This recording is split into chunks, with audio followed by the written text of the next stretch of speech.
Last week, we were on the beach with the story of lifelong friendship and beaches. And Girl. I'm still trying to regain my composure. I tell you what, I actually thought about it and talked about it a couple of times this week. And every time I did, I teared up a little. Me too. Yeah. Me too. It's so sad. Well, it's going to be a little bit different this week because we're leaving the shoreline and headed somewhere a little flashier. Yes, we are. We're heading somewhere with one fast-talking outsider right in the middle of things. Let's rewind to Beverly Hills Cop. I'm Amanda. And I'm Missy, and this is Real Sisters Rewind. Join us as we go back to the 80s. Welcome to Real Sisters Rewind. We're so glad you're here. This is the podcast where we rewind to the 80s and review the movies we still love. That's right. We're two sisters who grew up on the movies of the 80s, and now we're bringing them back one rewind at a time. If you're loving the podcast, we would be so grateful, so grateful if you would leave us a 5-star review, subscribe, and share it with a fellow Real fan. And don't forget, we are sending out Real Sister stickers. Just take a screenshot of your review and email it to hello@realsistersrewind.com, and we'll send you one. All right, Missy, let's rewind back to 1984 when Beverly Hills Cop hit the big screen. All right. I feel like we should have in the background It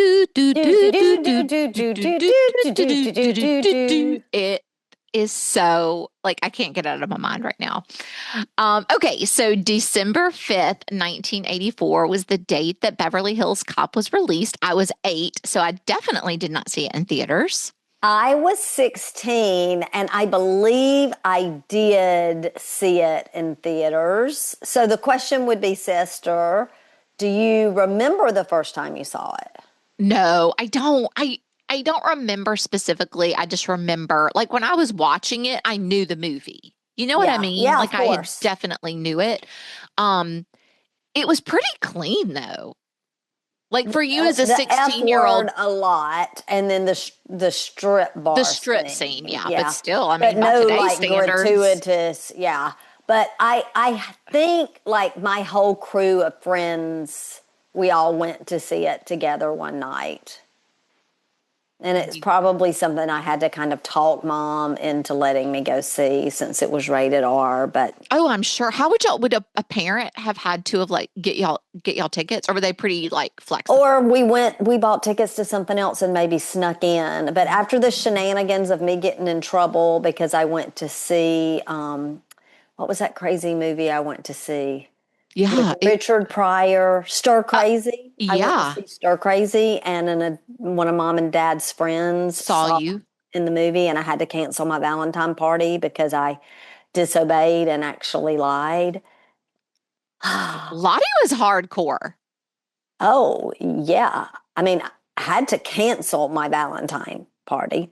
Jeez. So I wouldn't have gone without permission. And so after that, yeah, I learned my lesson. And so either a parent walked us in, which I doubt it, but we probably bought tickets to something else and snuck in.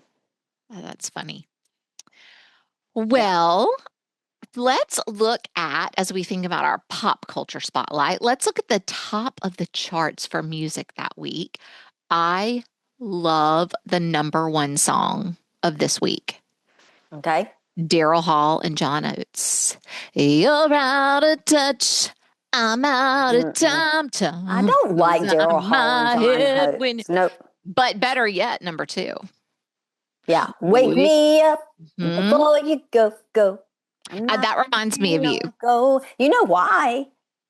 Number one, I loved it, but when I was Junior Miss, they changed the words, and we had to do our Coca-Cola themed physical fitness routine to it, and it was right. Drink a Coke before you go.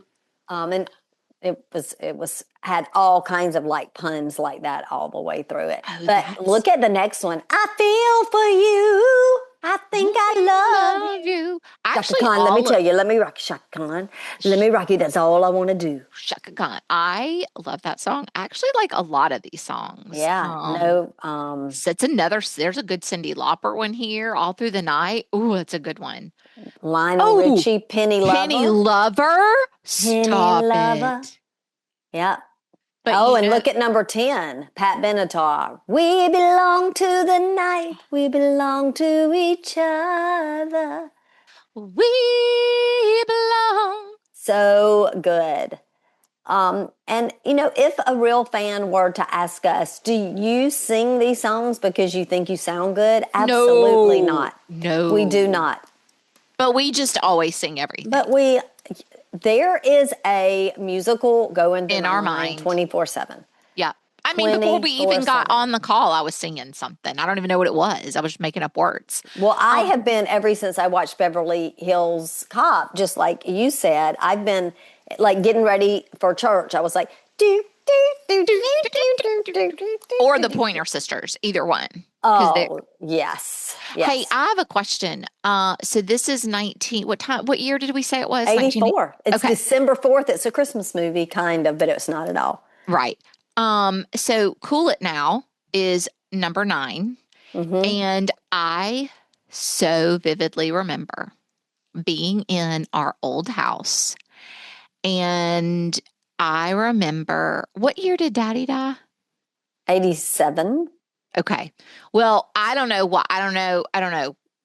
why this sticks with me, but maybe I just got up and got in their bed in the middle of the night. I don't know.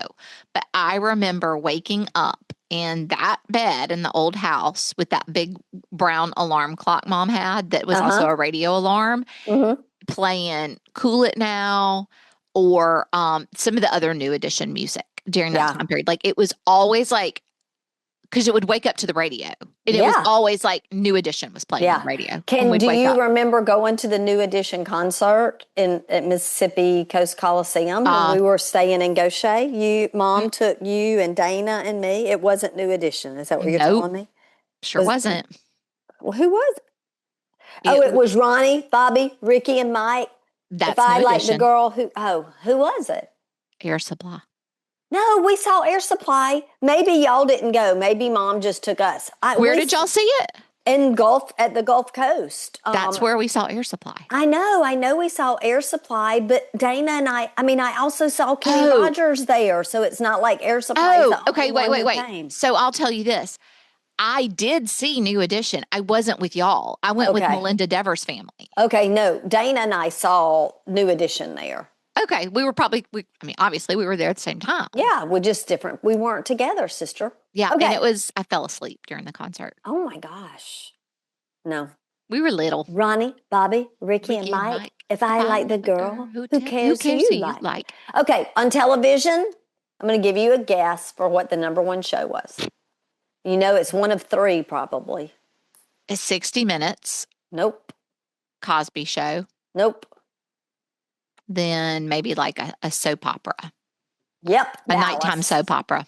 Dallas was number 1, but I saw a couple of shows on the TV guide thing I get to look at whenever I'm doing it, and there were a couple of things I wanted to point out. That Fall Guy was out about that time. You remember? Oh, I remember that show. That cute. There's Lee Majors. Yeah, he was cute. He was cute. He was the $1 Million Man when I was a younger girl and loved him. And this was like his comeback show.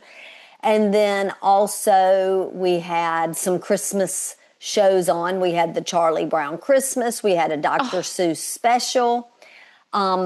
We had The Facts of Life. We had It's Your Move, St. Elsewhere, which was a big hit. Yeah, I feel like St. Elsewhere was like, it was cops though, not doctors. Hospital, right? Yeah, I think it was St. Elsewhere. But one of my favorite shows at the time was Hotel, and it was on, and that made me want to live and work in a hotel until I got to college and found out that I would have to work in the cafeteria if I wanted a hospitality license. You literally had to work in the cafeteria for like 2.5 years to That is get that. so bizarre. That's so bizarre. But Like shout out to, go ahead. that's not the equivalent of of working in a hotel. I know. And so two things. Of course, I always wanted to teach since I was like 3 years old. But this show and our travel made me think I would love. And I think I would have really You loved probably that. would have. I would have really loved it. But this is so interesting. Shout out to one of our real fans, Hester Jane. Her niece must have some type of, I don't know exactly. Hester Jane, you'll have to let us know what your niece got her degree in, because she's about to start in Vegas at a hotel / casino. So she's going to be Probably hospitality. yeah, probably something like Times have probably changed a little. They probably don't have to they work in the probably don't have cafeteria. to put on gloves and Yeah. a a net over their hair and slop food in the cafeteria. Plus, she went to Ole Miss, so they have different rules, I'm sure. But I mean, when I saw that, actually, I saw it this week, and I thought she's going to have a fun life doing that, whatever that is. So Yeah, anyway, I agree. I digress. Tell Just me wanna about People Magazine. Well, before I do, I just have to say I'm thinking about these shows and I'm looking how they were not reruns. Well, I mean, of course, Charlie Brown Christmas and Dr. Seuss were the traditional yearly, Right. but like The Facts of Life, which Chef's Kiss, love that show. Yep. It was probably like a Christmas version. Probably had a little bit of a Christmas theme. Here's the thing, by December now, every show is a rerun. You really only get new shows like from the week after Labor Day till just before Thanksgiving. And then they come back like In January. mid-January through now. And then Yeah. they'll be going away. Yeah. They don't do as many episodes. All right. So People Magazine, even though Cosby Show we did not name as a top show, he still got his picture on People Got his Magazine. picture up there. Life with the Father, Bill Cosby. Little did we know how that was going to turn out. This article probably didn't sit well with history. Doesn't sit well. Probably didn't age well. Age well. That's the word I was looking for. But the big picture on it is Joan Rivers talks about, it says, the night the laughter stopped. Joan Rivers talks about Edgar's brush with death. Her husband. I don't know who her husband is. Yeah. Did you? I don't, but I just know even throughout her life after she had lost him, like I guess he was just the love of her life, and she would always talk about Edgar, but I don't know. But she was an icon of that time. Did she? Mama could not stand her. What did she do? She was like a comedian. Oh, she was. And so she would, she took Johnny Carson's place a lot Sometimes. if he was out. And I can just remember Mom, like, I just can't stand her. And so then you're like, maybe I shouldn't like her either. Do you remember this little baby in the corner? Because I remember the name, but I don't really remember. I don't really remember the story. Okay. Baby Faye. Well, come here for the facts. We'll try to. That's right. I do want to try to find out, though, because I do remember, like, Baby that Faye rings a bell for me. That time, it may have been that Baby Faye, I don't want to cast any judgment on Baby Faye. I'm just thinking of some things that were going on at that time. So I'm not going to say it. You research it and put it on social for us. Okay. Baby Faye. All right. Do you have a do you remember? You go first. I was thinking about my do you remember this week, and now I've lost it. Here's a do you remember. Okay. Do you remember the lunch? Let me ask you this. I don't know if you have this matches for you or not, because I don't know if y'all did bring in your own lunch to school. Did y'all do that? You like in 84? Well, yeah. In 84, no, I didn't take my Like lunch to school. I guess this is more for my age people. Say, do you remember bringing what would probably be known as a poisonous lunch to school every single day for Wait, what years? do you mean poisonous lunch? And this wouldn't Well, have been the 80s, would it? This yeah. is going to be more No, in it'll your be high school 80s. years? 80s, well, my whole life, because I Oh, never okay. ate school lunch. Okay, what was So it? everyone I knew, like if you asked any friend I had, this is literally what they would say they had for lunch. Okay, I'm listening. A sandwich of some kind. Okay, not poisonous. Keep going. Well, I mean, it was packed with deli meat, which was probably not great, but a sandwich. Okay. Well, white bread sandwich every day, probably not the best thing, but okay. That part's not poisonous. Everybody had that then. But here we go. This is what the rest of our lunch was. Okay. A little Debbie, Yep. fudge round, Nutty Buddy. Nutty Buddy, Star Crunch, whatever. What was that devil's food cake? Yeah. The devil squares. A bag of grab and go chips, which not a great option, and a Capri Sun or a High C. Yeah, every day.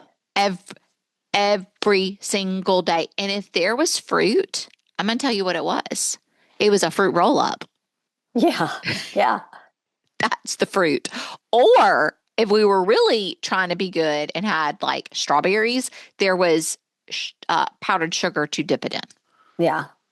So that's my do you remember growing up when there was no nutritional value thought about for our lunches? It was just. Yeah, I guess. And I guess you didn't have to worry about it as much then because you were playing outside and drinking out of the hydrant, the water hose until the sun went down. I can remember going to cheerleading practice in the 80s, and we would have cheerleading practice after school, and we'd walk down by Aunt Louise's to Mr. Howard's store. Yep. And Max Construction had a tab, and we could sign, and I often bought my cheerleader friends their snacks. But I literally would get either a Hostess fruit pie. Yeah. Or so this would have been my sweet piece of it, okay? A Hostess fruit pie or the white mini donuts or a honey bun. Yeah. One of those plus like a Mountain Dew or a Tab. Yeah. Probably a Mountain Dew and like Funyuns. Yeah. And eat every bit of, you had to have the salty and sweet, which is why I think now every time I eat a meal, like I just need a tiny little bite of sweet afterward. And but, then I mean, I would eat it for, I would eat it every day. And think about. And then go home and mom would have like fried round steak or fried chicken and biscuits with rice and gravy and peas and corn. But all that was good, honestly. But do you know how bad, like eating a whole honey bun, it would probably put me in a sugar coma. Yeah. At this point. I could do it though. I do love a good honey bun. Anyway, it's something funny we talk about a lot, that our lunches were just absolutely hysterical. My favorite thing to take for lunch, and this, I didn't take lunch in high school, so this wouldn't have been the 80s, was when mom would fry round steak and she would put it on a sandwich the next day with a little ketchup. bit of mayo and a lot of ketchup. Oh, it was so good. It was so, so good. Okay, so here's my do you remember. I thought of this week because I drove into a place and they had a nail salon. And they had the big pictures of nails with words on the outside. Yes. And it said something about shellac nails.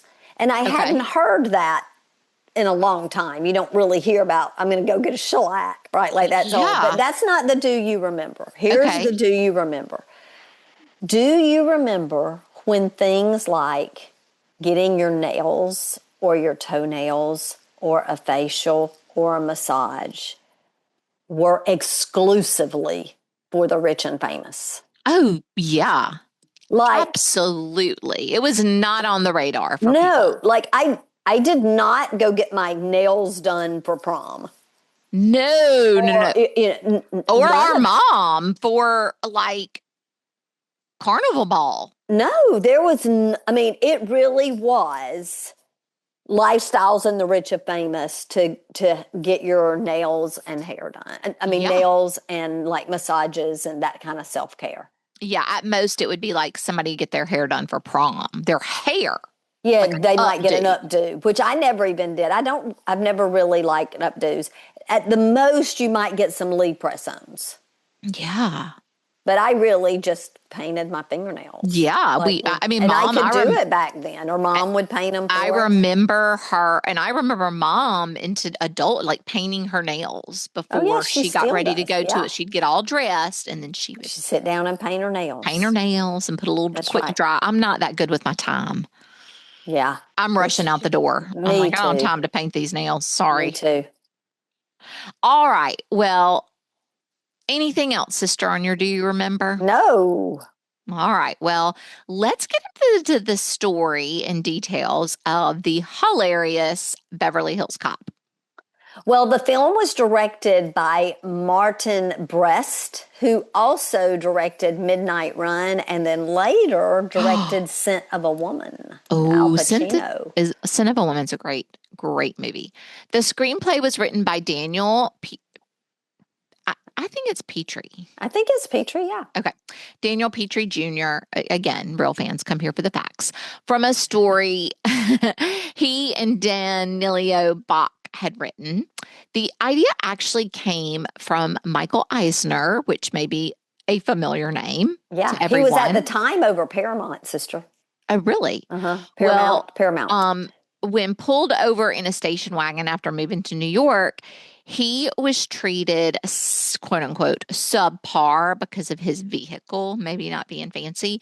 And it influenced him to buy a Mercedes next. And he wondered what the police would be like in Beverly Hills, California, since it's a little more ostentatious than New York City. So that's where the idea came from. Yeah. Now, I know we don't usually mention this, but one of the producers was Jerry Bruckheimer. And so I wanted to mention that because he's been involved in producing movies, sister. I went to look because he's just a name huge. You know, right? Yeah. So many of the movies we know. He has helped produce literally hundreds from the early 70s, sister. And guess what? I looked, you know how on IMDb it will say like upcoming? He has 12 upcoming movies. Oh, wow. And so he is still going. Of course, he's done the entire Top Gun. That's what I was thinking. Trilogy, and they're coming out with a third one. But American Gigolo, Flashdance. I mean, we could go on and on and on. He's done so many. And I'm sure they're not all, because I don't have the list in front of me, but a lot of them are like big. Oh, yeah, big budget, big block. But big blockbuster. I had actually, when I saw it, Jerry Maguire came to my mind, but he wasn't with Jerry Maguire. Because you were probably thinking of the Tom Cruise. I was. Connection. The Tom Cruise 80s version was the best. All right. Still a good movie. All right. Anyway, so the movie stars Eddie Murphy, who was so funny in this movie to me, as his character is Alex Foley. Axel. I mean, what did I say? You said Alex, yeah. It's like my dyslexia kicking in. Axel Foley. And it was a role that really launched him into movie stardom because he is the lead role of this movie. But here's what's so funny. It was actually written for Sylvester Stallone, which I can't imagine, but he didn't think people would believe him as this like fish out of water cop. And he was worried that people wouldn't, it's supposed to be funny. And he was worried that people wouldn't see it as funny, like as a comedian. He didn't think that the comedy fit with the movie. But there was actually a rumor, sister, that he got in an argument about the orange juice that was provided in his trailer. So I guess he was difficult to work with. Probably off of the Rocky movies, he was probably that 80s inflamed ego. But also, I kind of agree with him. Like, he, in people's minds at this point, was still Rocky. I don't know that they would have seen it in a comedic light. He tried to do some comedic stuff later, like with Dolly Parton and that Rhinestone and stuff like that. He's definitely more Rocky and Rambo. Yeah. But actually coming into the film, Eddie Murphy was a breakout star, of course, Saturday Night Live. He had hits like 48 Hours, which was his first film, and Trading Places was his next. But as you said, Beverly Hills Cop took him to a whole nother level. He was the main star, and he passed on Ghostbuster to do this, sister. I wonder who he was going to be in Ghostbusters. I don't know. Well, there is an African-American lead, so he might have going to been him. Yeah, maybe. But this is the first of 7 of his movies in a row that opened up at #1 at the box office. So this was a huge for him. And let me tell you something. I'm not surprised because when people saw his name, they were like, this is going to be funny. Oh, like, I'm going because it's going to be funny. Yeah. And they were right. Yeah, they were. Well, Lisa Elbacher plays Jenny Summers, Axel's longtime friend, whose storyline sets the movie in motion. And I'm so glad I made the connection to what other movie we had seen her in. Yep. Because I think she's so pretty. Like, she's really cute. She is so beautiful. Like, for me, I was like, was she in Dirty Dancing? I knew she wasn't the dancer, but she's so pretty. But she was in An Officer and a Gentleman. She was the female military lady. I don't know if she was a colonel or she was an officer. How about that? She was in officer school. She was Casey Seeger. And I was going to tell you one other thing She was the one that Richard Gere was so nice to. Yeah, remember he was so really nice to her. And helped her get over the wall in the end. Yes. But originally in the Stallone movie, she was going to be a love interest when it was Sylvester Stallone. Instead, they were just friends. I love that they just had a strong friendship. Me too. And that there wasn't any love interest in this. Yeah, me too, because really it was more to me about the comedy and his friendships with people. And just because also I don't think they had that kind of chemistry. Right. Absolutely So not. I think that would have been far-fetched. Yeah. Well, she is precious. You also have Judge Reinhold as Detective Billy Rosewood, John Ashton as Sergeant Taggart, and Ronnie Cox as Lieutenant Bogmill. So I'm just going to call them Rosewood and Taggart, right? Yeah. They, with Axel, most of their stuff was improvised. I would imagine. And they actually brought those two in, Judge Reinhold and John Ashton, and made them do improvising, and they told them to act like they were an old married couple, but to have that mindset. And so I think they did a great job. But there's one scene, and sister, if you go back and watch it if you can, it's when the Lieutenant Bogomil is chewing them out the first time, and Eddie Murphy's in the middle. And the John Ashton Taggart has got his head down. Yes. And he's really laughing because it's all improvising. And so they were funny. They were funny. And there were so many familiar faces and standouts. It's hard to talk about them all, but there are 2 I wanted to share. Okay. And the first one is Bronson Pinchot, I think is how you say it. He was in that Balky. He was Balky. He was Balky. What's the name of that show? I just had it before we got here. Perfect Strangers. Perfect Strangers, yes. But he was just supposed to have one line in the movie. And in this movie, by the way, he was Serge. He was the guy who worked at the art dealership. And he was so funny that they gave him more lines. He was funny. With the espresso. They gave him more lines and even added him to a scene toward the end. Yeah, so that was great. And then at the hotel, when Axel has gone into the Beverly Hills hotel, and the two guys, Rosewood and Taggart, are like following him. They're like casing him. I can't think of the word, but you know what I mean. And Axel goes into like the big buffet room and gets some bananas. Yes. That was Damon Wayans. Yes. And I knew it was. And it was his first debut role, but he was just visiting on set. And they put him in that role. And he almost gets tickled to Eddie Murphy when he's giving him the bananas. The bananas. Yeah. That's so funny. But I saw him. I was like, oh my gosh, that's Damon Wayans. They were on a stakeout, sister. They were staking him out. That's the word I was saying, casing, but yeah. Well, anyway, okay, go ahead. The movie's rated R, and it has a runtime of about an hour and 45 minutes. Beautiful timing. Beautiful timing. Yep. And you know what? I told you, I'm going to tell you, real fans, I was not looking forward to this movie. I was like, oh, a cop movie, because Amanda picked it. And we kind of take turns picking it. So I was like, oh. But I never paused it to see how much time was left. That tells you something. Yeah, it's fun. They're funny.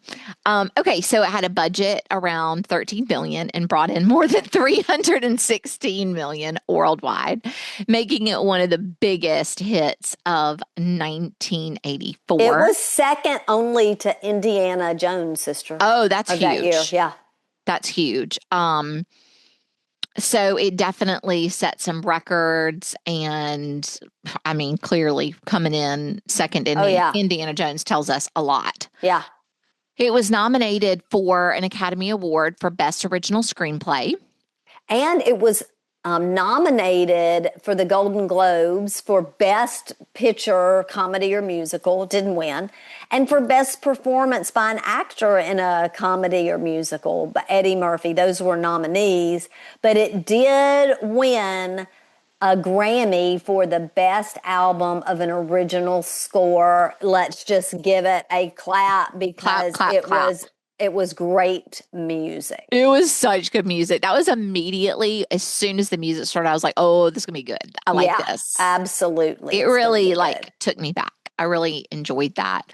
And I just want to say this about Eddie Murphy too. I know I've said this before about, I don't remember what movie it was not too long ago. We've done like 4 or 5 movies with Eddie Murphy. But it was a comedian that we were in the movie, but it wasn't Eddie Murphy. It was somebody, and I was like, I really liked it. Oh, it was Chevy Chase, Fletch. Fletch, yeah. How he was like, seemed calmer.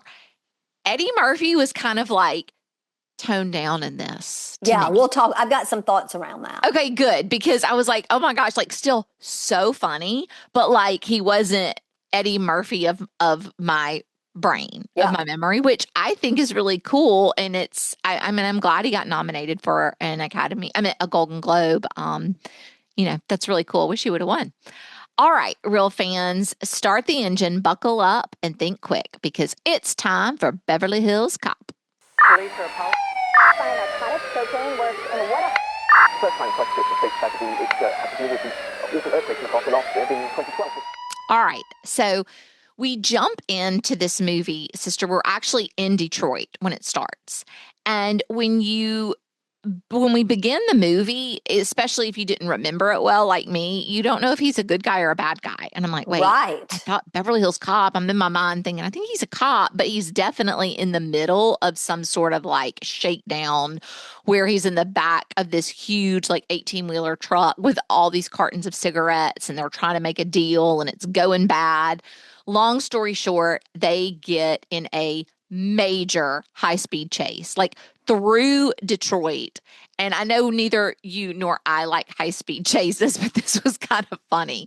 And it was funny because that 18-wheeler was just that's what was funny about it. Everything. Yes. And then it's so unrealistic watching Eddie Murphy in the back with all the boxes of cigarettes, because he would have been thrown out all over the place, and he's just kind of sliding from one place Except there to the was next. at the beginning, he was like hanging on to those chains. The change, yeah. But that's what was tickling me about it, is how that 18-wheeler was just like running over everything in his way. Yeah. Until, they finally stopped. And then when the police come to the back of the car, they say, "Oh, we should have known." And then I'm like, I knew he was going to be a cop. I thought. Yeah. Okay, so I want to say a couple of things here. When the movie first started and he is undercover, he is the typical Eddie Murphy. He even says some things that he said in Trading Places. You're right. He was, and I was like, I didn't remember that. And I didn't remember it until they recognized him as being a cop, and I totally noticed the switch change. Oh my gosh, I kind of want to rewatch that beginning part then, because now that you're saying it, I'm like, yes. He was totally overdoing it and saying those words. And then when he became a cop, he was just like way toned down. Yes. He was a smart aleck. Sorry, smart aleck, but he was way toned down. Yes. That's such a good point. Okay, cool. So right after that, we see him again. He's at the police station, and his chief is really mad at him. And you can tell this is like, he tells him pretty explicitly, this is your last chance. Like, stop fooling around. Stop with the shenanigans. With the shenanigans. Like, you're an amazing, we kind of can tell through his speech, like he was an amazing detective, but he got himself into situations, pushed the limits for sure. Okay, I have a trivia here. Okay. Inspector Todd, his boss that's reaming him out, only has 3 credits ever to his name of participating in any filming of television, movie. The reason why is it's the 3 Beverly Hills Cop movies. And he was at the time the Detroit police chief. Stop it now. No, he's not an actor. He was a police chief, and they thought he'd be great, and he was kind of on their side for some of the filming and stuff. And he is from Birmingham, Alabama. Stop it now. Yeah, I totally was looking. I'm trying to figure out, what have I seen him in before? I know, I did too. He looks like a character actor. He does. Oh, that's hilarious. Yep. Well, he was good. He was good. He sounded like the chief. So, because he is the chief, sister. So, Eddie Murphy goes home. Long story short, he's got a friend there who has been in jail. And this was a really cool, we have a couple of scenes of them interacting with each other. And this is how we know for sure that Eddie Murphy is a good, he's a straight cop. Yeah. Right? Like, he pushes the limits, he gets into shenanigans, but he's not going to break the law. Like, his friend was like, let's steal a car. And he was like, man, I'm a cop. I can't steal a car. Right? Like, he had morals. Yeah. And you could also sense that he didn't want his friend to get back into trouble. Right. So his friend ends up getting back into trouble. And a couple of guys come, gangster type guys, and they actually end up, they get into an argument with him, and they knock out Axel. Yeah, so he's knocked out, but then they shoot his friend. And it's all over these bonds that his friend Mikey, the one who came out of prison, had. And he said that he had them from his previous job, that they'd given him these bonds. Yeah. And so clearly he just got shot for them. So he clearly was not given the bonds. He took the bonds. And the guys get away because Axel's knocked out, but Axel is obviously devastated that his friend has been shot. And when he goes back to the police department, he is off the case. Like, he is not going to be working the case. The detective's like, nope, somebody else is getting this assignment. Yeah. You're not doing it. Yeah. One thing to add is that Mikey mentioned that he met this guy with the bonds through their friend Jenny. Yes. Who was over an art gallery. And Very so important. that is what lays the foundation, because he's what got to go happens, yeah. talk to Jenny about that Mikey's been murdered and begin asking her questions. So, Yes, that's exactly right. That's a very good point. So Axel's like, okay, fine. I've got vacation time. I'm taking my vacation. So he goes out to Beverly Hills to start investigating, although he's been explicitly told, even on his vacation time, stay out of it. stay out of it. And he goes to Beverly Hills and finds their friend, Jenny Summers, and she's so beautiful. She is. In the most perfect 80s way, too. Oh, yeah. Her makeup and her hair is, I mean, she could have been on Dallas or Dynasty. Yeah, she looked beautiful. 100%. And she didn't do a lot of other things. She's so pretty. I know. And they had this great camaraderie. Like, you could tell they were old friends, and they were really cute in a non-romantic way. Like, it was a very platonic thing. It was really cute. Okay, so many funny things, and I'm going to try to like elevate these little tidbits as we go through. But like, even just when he gets to Beverly Hills and he goes to check in at the Beverly Palms Hotel. Oh my gosh. It is freaking hysterical. He causes this big scene and ends up getting basically a suite for the price of a regular single room. Right. Which because is still she tells him expensive. there's just no rooms yet. And he's like calling the race card. Yes. And, you know, he gets really loud. Yes. And the other really guy loud. comes up and he said, a room did just open up. But it's a suite, but we'll give it to you at the same price. And so then Axel's like, what price? And he's like, I don't know, it was like 232 or something. And he was like, I'll take it. Yeah. Although he But can't afford it. right. But $232 for a hotel room then That's a was lot. a lot of money, even if it wasn't a suite. No, that's what I'm saying. Like, even the Right. suite, even though it's single room, was still really expensive. Yeah. So it's a really fancy hotel. Very fancy. So anyways, like I said, he does go visit Jenny at the art gallery where Balky also works. Oh, wait, we didn't say that he told them that he worked for Rolling Stones magazine. Oh, yeah, that's how we started it. He was doing a story of Michael Jackson. That's right. And if Michael Jackson called, put him through. When he walks off, like, so nonchalantly, he's like, if Michael calls, put him through. Oh, my gosh. It was so funny. That was funny. So he visits Jenny at her art gallery, and it's actually rented. The building is rented from this Victor Maitland, who is this like major art dealer. And so immediately he wants to investigate Victor. He investigates Victor. He finds out very quickly Victor's a bad guy. Well, he goes straight there. I wasn't. Well, that's what I mean. That, he goes straight there. Like he goes straight in and kind of calls him out. Yeah, like the whole operation immediately. It's like these are bad guys. Like he can tell because he has the security guards to come through because he's asking about his friend Mikey, and he's immediately like, "I'm not talking to you about Mikey." And so when you saw Victor Maitland, did you immediately I mean, he has the typical look of a bad guy. Like he's got that mole between his eyes. Yes, I was like, is that a scar? He was the bad guy on Octopussy, James Bond. Yeah. Yeah. Mm-hmm. Yeah, that makes sense. Well, the security guards literally throw Axel out of a glass window, and then the cops are there waiting for him. And so he gets arrested for disturbing the peace. I so got Trading Places vibes when he got thrown out of that window. Yeah, me too.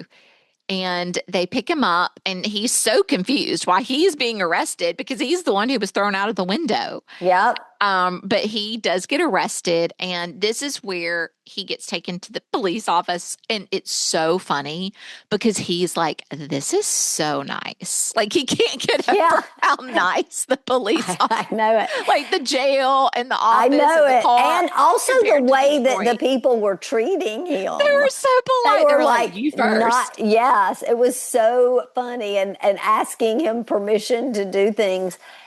FYI, that police station was the designed by the same guy who did War Games, and he actually used some of his leftover sets for that. Oh, wow. That makes sense. That makes sense. It was very like technologically advanced for the 84, time. Yeah. For the time. I was thinking of what was that other movie we saw recently where that No was Way all, Out. Yes. I was like, oh my gosh, here we go with the It computer was kind rig. of No Way Out-ish, yeah. Yes, it was. It was a little bit better though. So anyway, this is where he meets Taggart and Rosewood. And sister, if you do go back and watch the beginning to see the shift in Eddie Murphy, this is where Taggart is laughing hysterically. Yeah. Okay. So they are they're partner police officers. And Detective Rosewood is more naive, and Sergeant Taggart is really straight-laced. Yeah. And so either way, though, they're following the rules, and they are assigned to keep Axel out of trouble. They're supposed to follow him and keep him out of trouble and make sure he's not getting involved because Lieutenant, how do you say, you said his name so well. Bogomil? Bogomil, that was it. Yeah. Bogomil has talked to the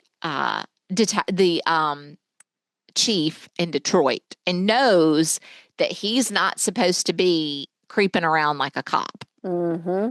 Yeah. So everything's out in the open now. So they're following him and he knows it. So he goes back to the hotel and he and Jenny are still going to do some investigating. And they're, planning their investigation and go into this warehouse and all these shenanigans. But he knows these guys are following him. So this is where one of my favorite parts of the movie, how he does this. Such a funny scene where he orders. At first, I'm like, oh, he's ordering them room service. No. He orders a spread of room service to be delivered down to the white Oldsmobile parked across the street. Like by the guy in the white gloves delivered. Yes, like with this big silver dome. The big tray. Yeah. Mm-hmm. And so they're like, of course, Taggart is like, no thanks, I don't need that. And of course, Rosewood is like, oh, let me see what that is. Like, he's like, maybe this salmon sandwich. Well, while he's like munching down, this is when Eddie Murphy or Axel had the run-in with Damon Wayans, who was selling the fruit in the lobby. The bananas, yeah. And gets the bananas and puts the bananas in the tailpipe so that when they try to follow him, of course, their car stalls. I guess a car won't start with... It stalls, yeah. Okay. And that's a classic scene. But what I think is so much funnier is what is said later from this scene, where it's really funny. So when we get there, I'll bring that up. Because I'm not sure what you're talking about. Okay, good. So anyway, they end up they investigate the warehouse, and he realizes something is suspicious. There's coffee grounds. And he knows that criminals hide drugs in coffee grounds. And so he hasn't found the drugs, but he's found the coffee grounds. So they continue investigating. At one point he's waiting outside of Maitland's house, and this is the scene that about the banana that comes up. It's when the cops come or Taggart and Rosewood come. Mm-hmm. And he's parked outside of Maitland's house and he's just having a picnic. And he walks up to the gate, and they're saying things to each other. And I think it's Taggart says, oh, it's not Taggart. You know who it is? Remember when the chief ends up putting the other combo? Oh yeah, the other combo. Yeah. The other combo to watch him. Uh-huh. And it is a white cop and an African American. It's a black cop, and the black cop he's like speaks very like professionally, and he says something to him about putting the banana in the tailpipe, and Eddie Murphy's like, oh yeah, putting the banana in the tailpipe. Yeah, I know. Like funny. Mocking him. It's so dang funny. I know. That line made me laugh out loud so hard. Me too. I thought it was so funny. But anyways, so he ends up, as Taggart and Rosewood are following him, ends up leading them basically into a strip joint. Yeah. And this is where they actually kind of become friends, sort of. Yeah. Because I fast forwarded the entire strip club scene because Chris and I were watching it with his mother. Just FYI. wow. Okay. Well, That's where they really bond. Yeah, well, he shares with him, he's like, they're talking about what they found in the warehouse, and he passes in the napkin and he's like, smell that. And he smells it. It's like coffee grounds. Like, he doesn't know what that means. But that's when we hear him say, coffee grounds. But before they can discuss it further, these two shady guys walk in that are there to rob the strip joint. And so they work together to take the bad guys down. But again, the chief is mad. Like, he is like, why are y'all getting into these shenanigans with him? Like, he's still aggravated that they are getting into these shenanigans. Well, the back and forth is continuing. He even hunts Maitland down one point at his country club. I don't know if it's a country club, but it seemed like a country club. It's like a country club type place. You definitely. Okay, I have to tell you. Okay, what? That the country club, we're just going to call it a country club. It reminded me so much of parties that Mommy and Dad had in the 80s. Oh, girl. Or the wedding/receptions that we would have at our house for our cousins, like it was a venue. It wasn't. It just was a house where Mom loved to entertain and host. And a house with a big living room. Like when we saw the swan ice sculpture on the table in the country club confrontation of this movie. Yes. We had a swan ice mold at one of our cousins' weddings. The big, huge mold, you pour the water in. I don't even know where you get a freezer big enough to put that big mold in. Where did they put it? I guess they put it in Mom's deep freeze. But I mean, they would have had to take everything out. I mean, that thing is huge. But then, so you saw that. You saw, how Mom, and she made this for something I think from one of your girls not too long ago, the fruit towers. Yes. Like all that looked like Mom had come in with the elk. In 1984, ready to roll. 1984 and catered that party, because they had, what did they call the cooking committee at the Elks Club. Mom was chairman of the cooking committee. Remember when they would get all of the inside out of the watermelon and make the watermelon baskets? Yes, and they would all come together making patty shells where they would get the dough and make hundreds and hundreds of imagine tiny little pie shells. That's what it was. And they would do the same thing with meatballs. And they would do it all along the time to get ready for the Mardi Gras parties out at the Elks Club, the cooking committee. Amazing. No, but Mom didn't have to do it when she was Queen of Elks. Yeah, she's like, I'm going to take this year off. Yeah, she wasn't on the cooking committee that year. You're right, though. We did have one of those molds. Amazing. Yeah, and the dark wood and everything, that scene came and it just took me right back to our house and Mom entertaining there. That's so funny. Well, he lies to the guy, the maitre d', to get in, and they have... That was hysterical. That he was pretended hysterical. like he had been his gay lover and had been diagnosed with an STD. Yes. It was like, do you want to tell him? Can you just tell him for me? He's like, I better let you tell him. So, because they're in a public place, they actually sit down and have a chat for a minute. But it doesn't get anything clarified.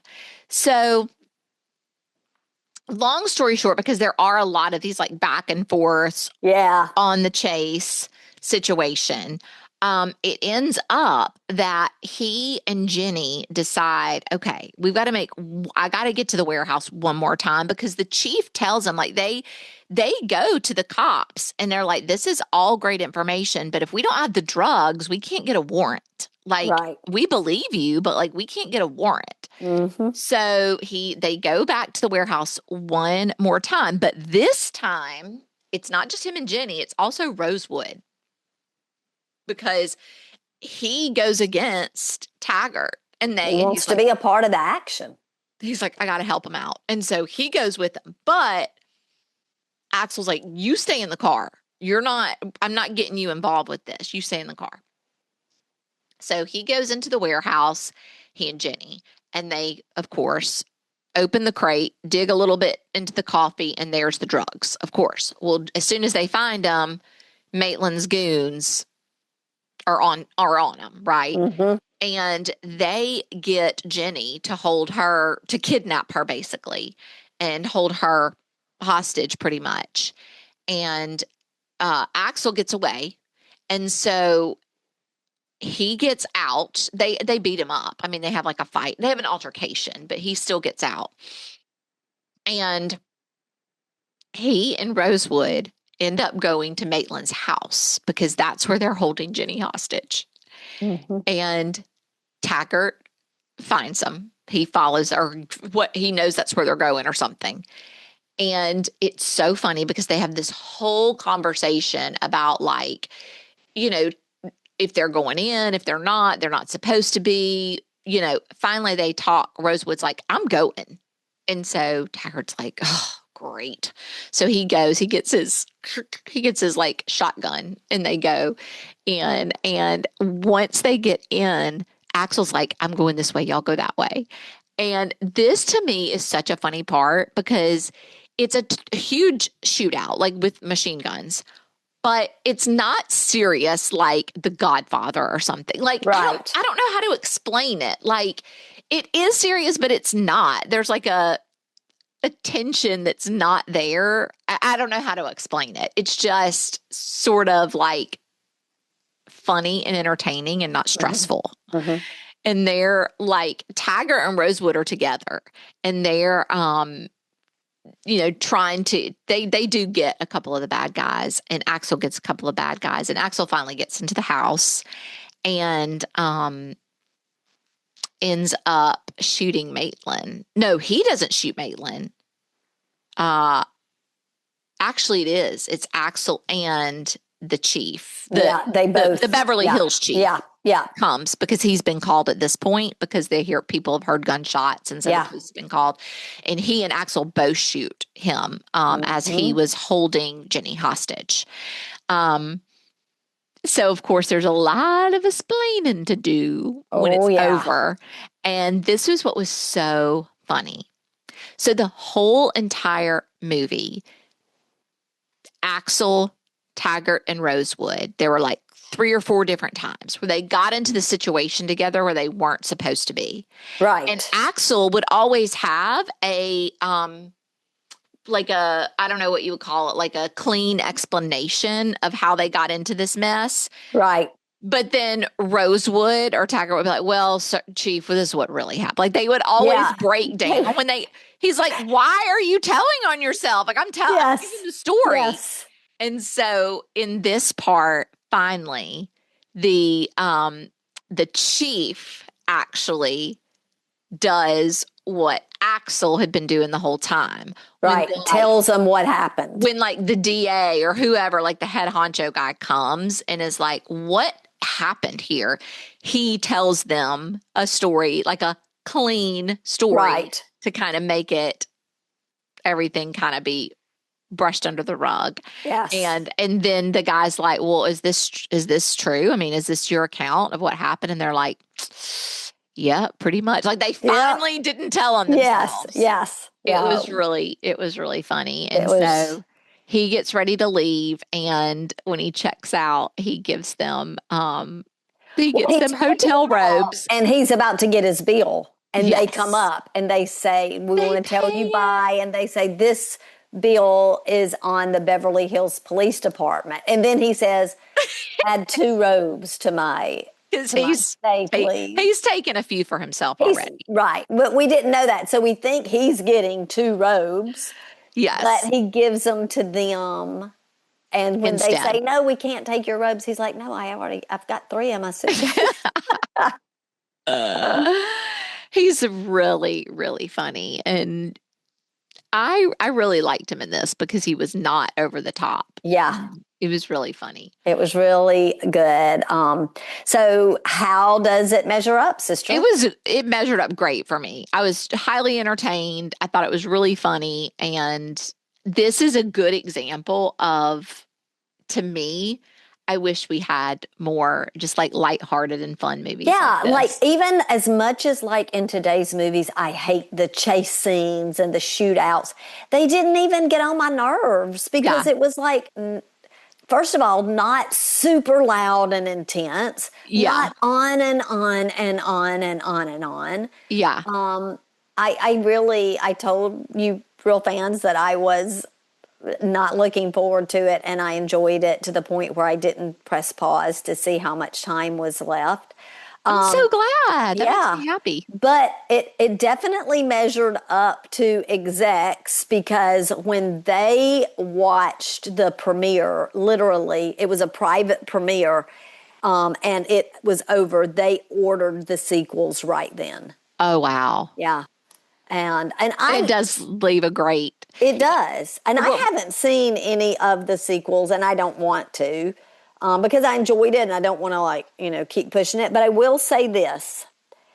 If it's something in our day today that you and I can both watch, girls that do not like action movies, and we can say we enjoyed it, it measures up. Yeah, because it was more than just action. It was funny and like relationships built, and like it was more than just the action. That's right. That's right. I will say this, and I haven't seen the sequels either, but Eric was in and out when I was watching it, and he said, I love this movie so much. And he was like, one of the things I love about it is I love all the sequels to this movie are so great too. So I was like, oh, that's interesting. Chris Washam said that 48 Hours, which was his first ever movie with Nick Nolte, was even better. And wow. I probably won't watch it. But FYI, you could rent this for $3.99 on Amazon. Or buy it for $4.99. I know. So I bought it. Because I thought Chris did. might want to watch it. I'm like, $1 more. If, exactly. Just buy it and have it. Not too long ago, somebody was here, and I was like, do you want to watch a movie? I forget who it was. It may have been my friend Missy before we went to a training. And I was going through our movies trying to find something. She's like, do you own all these? I'm like, yeah, if it's close to the same price, I just buy it. And then I do buy some that I love. Like I own both of The Wicked. I own The Housemaid. By the way, I watched it not long ago. All right. Well, it is time for our clues for next week's movie. All right. The first clue. This film begins with an ordinary night that changes in a hurry. Clue number 2. The main characters take an unexpected trip through the city. I know it. Third clue. One character spends the night proving she can handle anything. I'm excited about this one. It's a good one. And before you go, if you're loving the podcast, we would be so grateful if you'd leave us a 5-star review, subscribe, and share it with a fellow real fan. And I have one thing to add before I say my last thing. I found out about baby Faye. What? She was a premature baby who received the first cross-species heart transplant. Oh, she got a gorilla heart. She had a baboon heart. She had a baboon heart. A baby baboon heart. In October of 1984, and she only lived 21 days, but that was... Oh, baby Faye. So there's probably way more to that story, but that's the snippet about baby Faye. Yeah. So I'm sure she was the start of some great medical exploration. So... Yeah. Well, don't forget that we're sending out Real Sister stickers. So take a screenshot of your review that you're going to leave us, please, and thank you, and email it to hello@realsistersrewind. We so appreciate you, and Thanks for helping us get the word out. That's right. And we will see you back next week. Back to the 80s we go. That's right. Bye, sister. Love you. Bye. Love you too. Bye, y'all. Bye.